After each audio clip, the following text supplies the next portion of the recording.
Every golfer on the planet and every golfer who's ever lived has utilized almost the exact same moves, and they don't even realize it. The media has been lying to you for decades. I'm going to tell you the truth about stack and tilt and how it's the foundation of every great swing you've ever seen. So what exactly is stack and tilt? Is it a method? Is it a swing? Is it a fad? It's none of those things. The definition of stack and tilt is a system for teaching and playing golf built around a three-dimensional model of the golf swing. Every golfer falls somewhere on the stack and tilt spectrum. Stack and tilt aims to be the framework behind explaining the body's movements, weight position, and geometry to produce every ball flight imaginable. For decades, instructors have taught you that the fundamentals were grip, alignment, stance, and posture. You had to have these in order to have a good golf swing. Stack and tilt doesn't believe that the fundamentals are static at address. They believe they're dynamic. Everybody has a slightly different grip depending on the needs and the ball flight that they're trying to produce. Everybody aims differently. Lee Trevino lined up a mile left versus Ben Hogan had a closed stance and his feet to the right. Which one's correct? The answer? Both of them. So is aim and alignment really a fundamental? No. It's a variable. Grip is a variable. Posture is a static position in how we stand. We're looking to create the movements. This system is built around three dynamic fundamentals: hitting the ball solid, hitting the ball far enough to play golf, and learning to control the curve. Every golfer who's any good at golf replicates those three fundamentals every single time. If you have two of them, you're pretty good. If you have all three, that generally means that you're playing on tour and making a lot of money. Critics of stack and tilt never really understood the geometry of the swing in the first place. And when stack and tilt came along and defined the movements of the spine and the geometry of the golf swing, they were afraid that they were going to be proven wrong and outed as not knowing exactly what they were talking about. Golf Digest produced an article talking about stack and tilt. They took an image of an exaggerated feel in a drill and published it as, "This is what stack and tilt is." The damage was done. The media took it and ran with it.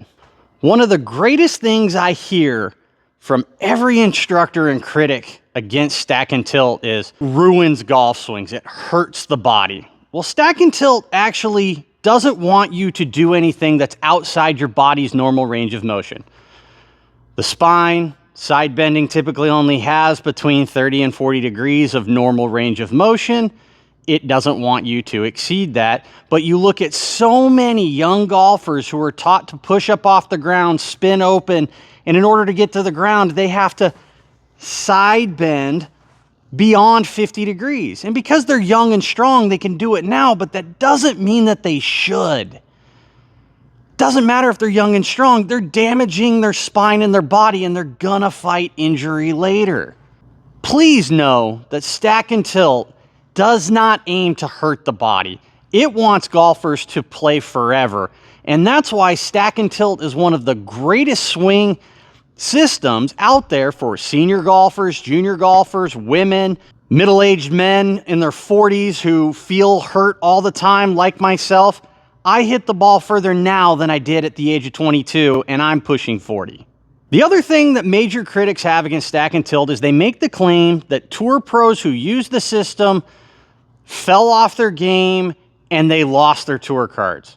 But when you look at it, most of them got to their highest point in the world golf rankings using stack and tilt, and when they left the system, that's when their games fell off and they actually plummeted in the rankings or even lost their tour card. If you take a look at some of these tour pros behind Jack Nicklaus, Tiger Woods, Scotty Scheffler, Rory McIlroy, Bryson DeChambeau, Nelly, Ben Hogan, Kevin Kisner, Charles Howell, Charlie Wee, Troy Madison, Grant Waite, they all show up as having more similar swings than different swings. And I'm going to show you how and why these principles will help your golf game for the rest of your life. The top of the backswing, the upper body is stacked on top of the lower body. The greatest swings, the head is not outside the foot. The hips are not outside the right foot. Their upper hub is stacked on top of their lower hub in a centered pivot. That way, they can move to the left and control the low point. From a side view, every single one of them and every golfer who's ever lived moves their lead shoulder down to the ground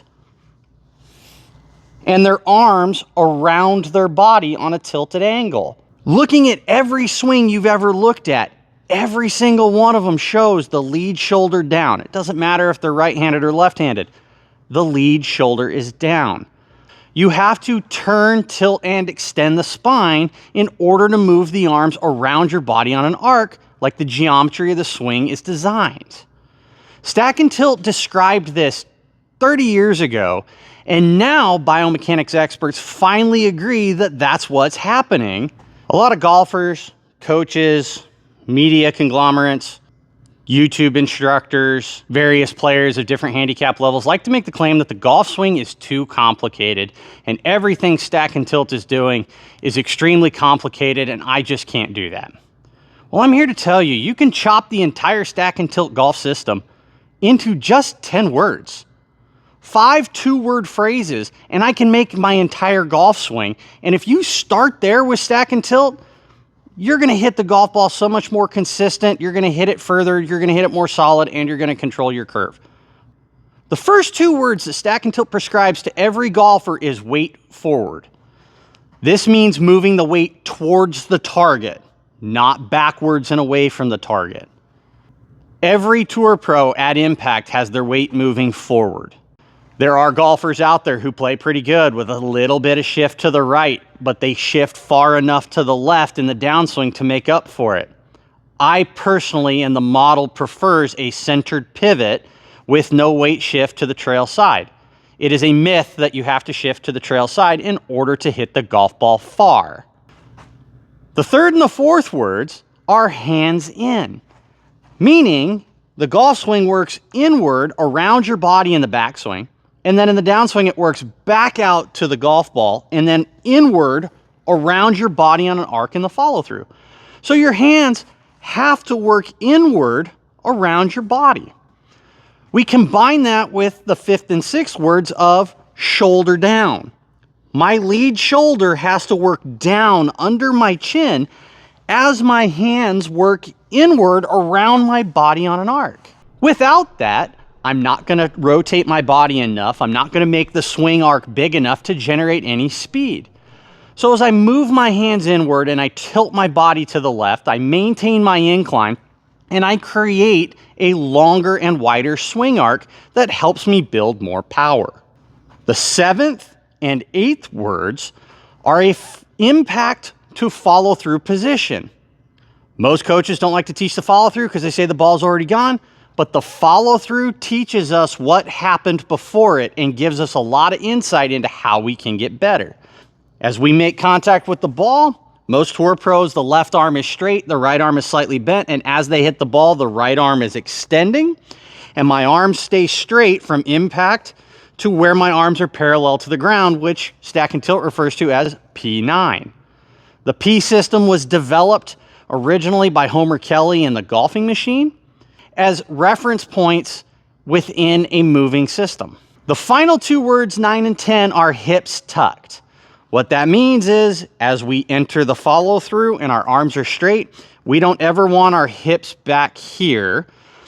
That pushes your weight back away from the target, keeps your chest forward, and that will actually produce strain on your lower back in order to get the club to come up into the follow through.